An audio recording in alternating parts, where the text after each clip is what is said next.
या क्षेत्रातून एक दुःखद बातमी समोर येते। गायक पंकज उदास यांचं निधन झालेलं आहे। प्रदीर्घ आजाराने गायक पंकज उदास यांचं निधन झालंय।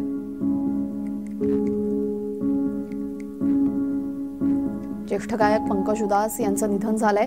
प्रदीर्घ आजाराने त्यांचं निधन झालं असून बॉलिवूडमध्ये अनेक अजरामर गाण्यांना त्यांनी आवाज दिलाय। वयाच्या 72व्या वर्षी पंकज उदास यांचं निधन झालंय। यामुळे कला क्षेत्रात आणि संगीत क्षेत्रात मोठी शोककळा पसरली आहे।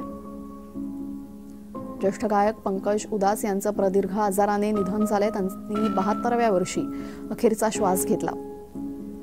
बॉलिवूडमध्ये अनेक गीतांना त्यांनी अजरामर केले। त्यांच्या आवाजाने अनेक हिंदी गाणी त्यांनी गायलेली आहेत।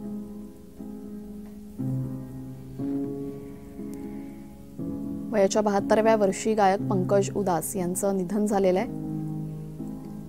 गेले अनेक दिवस ते आजारी होते। प्रदीर्घ आजाराने त्यांचं निधन झालेलं आहे। 70 आणि 80च्या दशकात हिंदी सिनेमांमध्ये अनेक अजरामर गीतं त्यांच्या आवाजात रेकॉर्ड केली गेली। आपल्यासोबत आमचे प्रतिनिधी प्रशांत सागवेकर जोडले गेलेले आहेत। प्रशांत सर, काय सांगाल?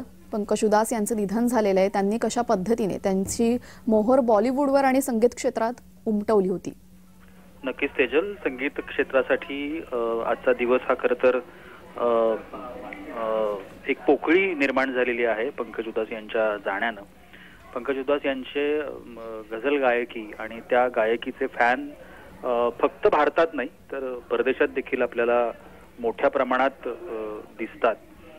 त्यांच्या गायकीची एक वेगळी स्टाईल होती किंवा ते ज्या पद्धतीनं आपलं गाणं सादर करायचे ते सादरीकरण हे अनेकांना भावलेलं सादरीकरण होतं। त्यांचा आवाज हा कायमस्वरूपी लोकांच्या कानामध्ये आहे, तो गुंजत राहणार आहे। 72 वर्षांचे होते अवघे। प्रदीर्घ काळ एका आजारानं ते आजारी होते, त्रस्त होते आणि त्या आजारामुळेच त्यांचं हे निधन झालंय।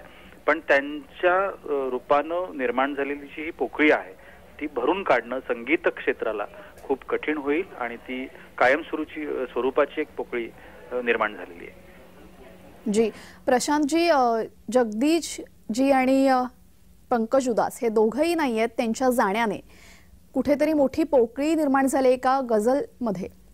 नक्कीच आपल्याला ही पोकळी म्हणता येते, कारण जगजीत सिंग असतील, पंकज उधास असतील, जेव्हा आपण गझल गायकी म्हणतो त्यावेळेला अगदी चटकन डोळ्यासमोर येणारी जी काही नावं आहेत त्यातली ही पहिली नावं आपल्याला म्हणता येतात।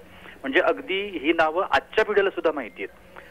असं म्हणता येणार नाही की फक्त गझल ज्या वेळेला चालत होती किंवा गझलचे मोठे मोठे कार्यक्रम व्हायचे, आजही होतात, त्याचं प्रमाण कमी झालंय हे आपल्याला मान्य करावं लागेल।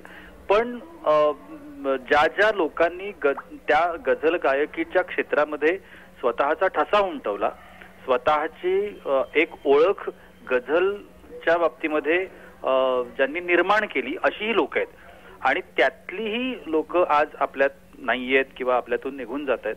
तर हे संगीत क्षेत्राचं, भारतीय संगीत क्षेत्राचं खूप मोठं नुकसान आहे आणि हे नुकसान कधीही भरून निघणार नाही अशा स्वरूपाचं नुकसान आहे। प्रशांत सर, मी तुम्हाला जरा थांबवते। आपल्यासोबत गायिका देवकी पंडित जोडल्या गेलेल्या आहेत।